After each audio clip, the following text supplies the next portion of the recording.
So as we are now very close to the release of version 2.3 and more importantly the long-awaited arrival of Zani, regardless of meta or performance, it's likely that quite a few players are pulling for Zani the moment she drops. So for those that might be a bit more interested in exactly what our new Spectrum main DPS is capable of before they potentially pull, as usual we do fortunately have access to Zani's entire kit and the effects of her signature weapon prior to release. So with that, I'll be breaking down Zani's full kit, going over whether her signature weapon is a must pull, then I'll be wrapping it up for those that might still be a bit unsure if you should summon for Zani.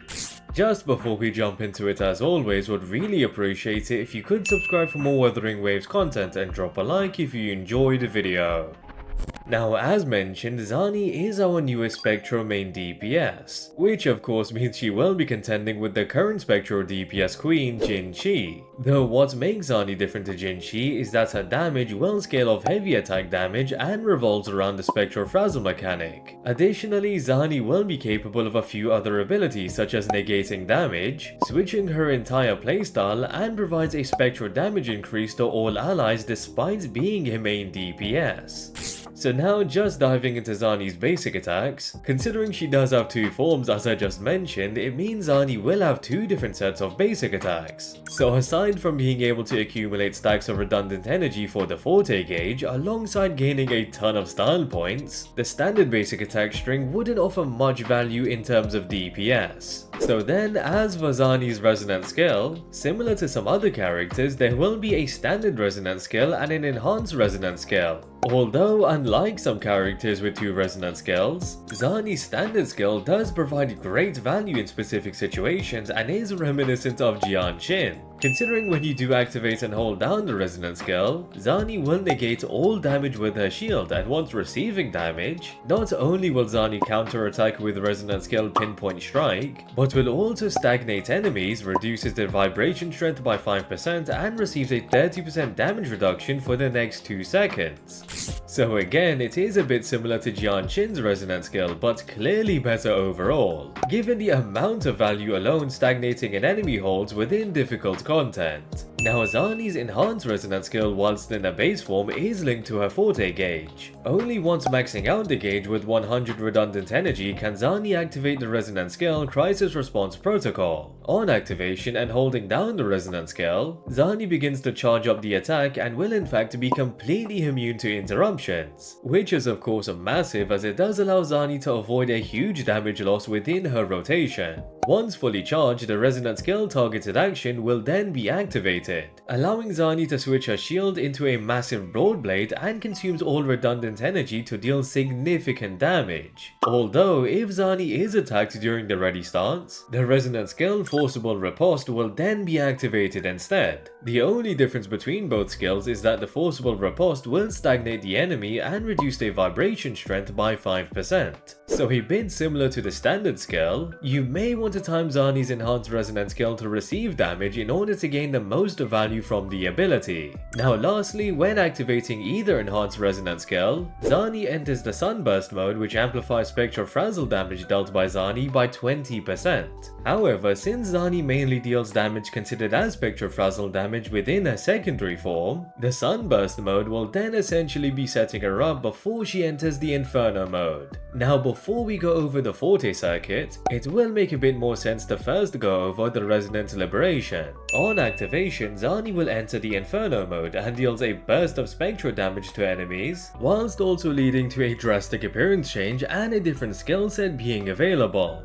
Along with that, redundant energy will switch to Blaze, and the max amount of Blaze that can be held will be 150 stacks. Additionally, Zani receives a damage multiplier increase for basic attacks whilst in the Inferno mode, which would be quite valuable since some of Zani's basic attacks will be considered as heavy attack damage. Now, just like a few other characters, Zani will in fact have two different Resonant Liberations. The last stand only becomes available whilst in the Inferno mode, and specifically either when Zani has lower than 30 Blaze, or if 8 seconds has passed since Zani entered the Inferno mode. As you can expect, the second liberation will be capable of dealing a significant burst of damage and looks to cover a lot of area, which does increase the chances of Zani being a great character specifically within Whimpering Wastes. Of course, I do still find it's a bit unfortunate that Zani's second liberation doesn't have a typical liberation animation, especially since when we do already have characters in a game with 2 different animations. But I guess for the scales animation alone, it does look great.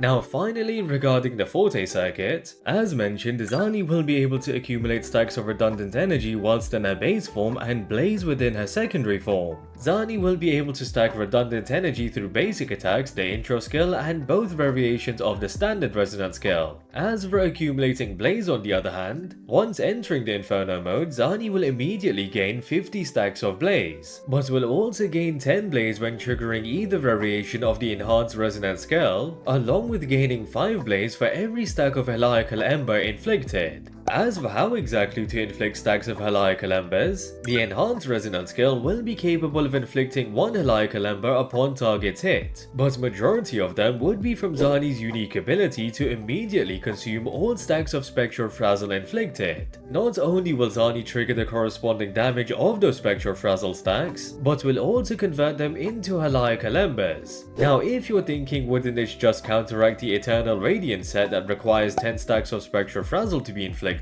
Well, heliacal embers will in fact be considered as Spectral Frazzle stacks for the Eternal Radiant Sonata effect. So if there was any uncertainty before, this ability just goes to show that the Eternal Radiant set will be perfect for Zani to utilize. In addition, the heliacal embers mechanic does also hint at the fact that Zani will definitely want to be placed alongside another character that inflicts Spectral Frazzle, just so she would be able to inflict as many stacks of heliacal embers as possible to then obtain as many stacks of blaze as possible.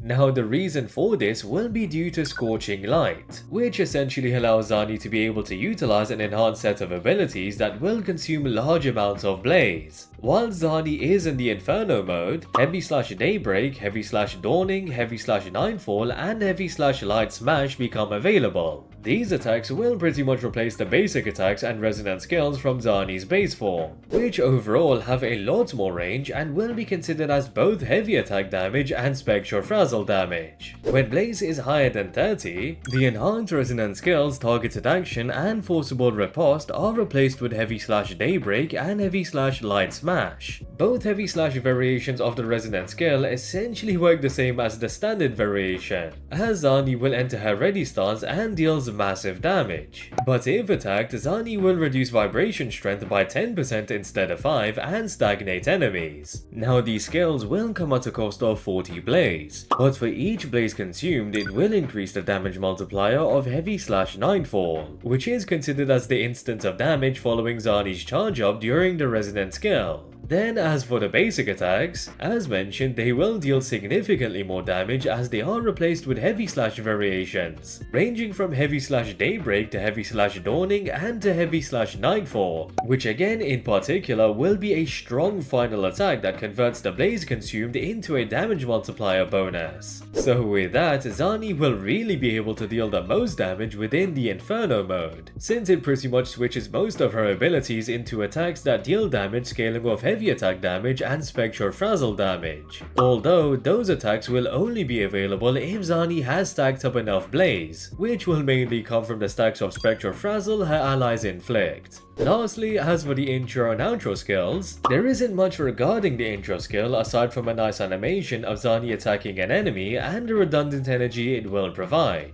As for the outro skill however, alongside dealing spectral damage to enemies, all stacks of heliacal embers will be removed, and with each stack that is removed, the damage received by the enemy will be increased by 10%. Additionally, the spectral damage dealt by other resonators is amplified by 20% for 20 seconds, which essentially makes this outro skill extremely valuable overall for the dual DPS that will be paired alongside Zani. Of course, spectral characters would benefit the most, but that general damage increase will be great for any dual DPS. Now regarding the inherent skills, the first inherent skill will provide Zani with a 12% spectral damage bonus after activating the intro skill for 14 seconds, which is a considerable damage increase and nothing more. The second inherent skill however will provide Zani with a 40% damage reduction within her ready stance, which is pretty great as it will ensure that Zani won't receive a massive death dealing attack when charging up, especially since even though she can't be interrupted, it doesn't mean a thing if she still receives enough damage to lose all her HP, so the 40% damage reduction will be quite valuable and should allow for Zani to tank a lot of damage.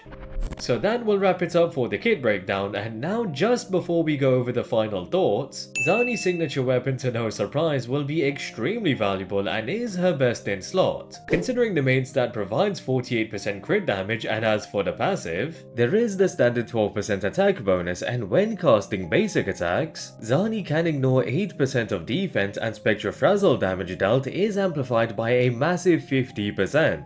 Now the ability to ignore 8% of defense simply through dealing basic attacks will be great, as Zani will essentially have 100% uptime, allowing every attack within her kit to utilize this effect. However, it's clear to see that this weapon will mostly be amplifying Zani's DPS whilst in her burst state, given she deals most of her Spectrofrazzle damage within the Inferno mode. Additionally, the fact that the Eternal Radiant set provides a significant boost in crit rate, it means a weapon with a crit damage main stat would be better towards providing a better crit ratio. So as expected, the signature weapon will be amazing for Zani. But as I have mentioned in my preparation video for Zani, there are some alternatives, such as Tragicomedy that enhances heavy attack damage by 48% and crit rate by 24.3%, which in specific will be great for Zani since her abilities do scale once again of both heavy attack damage and Spectrofrazzle damage. Also, there is the Verity's Handle that provides a massive boost in liberation damage and crit rate through the main stat, which to be fair isn't exactly going to be the best, but is still certainly a viable option.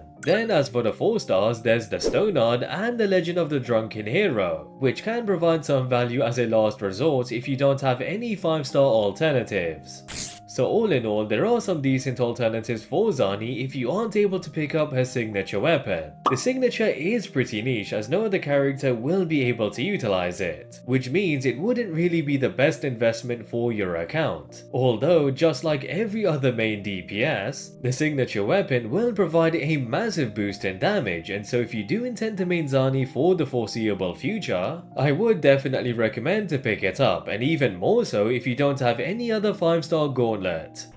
Overall, Zani not only will be an incredible damage dealer, but definitely looks like one of the most fun DPS characters in the game. Of course, that might be a bit subjective, but the mechanic to switch her shield into a massive broad blade, whilst also negating damage with her shield and having the ability to activate 2 different liberations, does really allow Zani to stand out as a solid and fun DPS. In terms of Zani's build and team compositions, even for a Spectrofrazzle orientated character, she does seem quite flexible and free-to-play friendly. This would of course be mainly down to the fact that Zani's hard-hitting abilities do scale off both heavy attack damage and Spectrofrazzle damage, which allows for more flexibility in team compositions and the weapons that can be utilized. So then, as for should you summon for Zani, if you do simply need a new DPS character to clear content, just like every other limited DPS, Zani would be capable of clearing majority of content and so would be a fantastic character to pick up.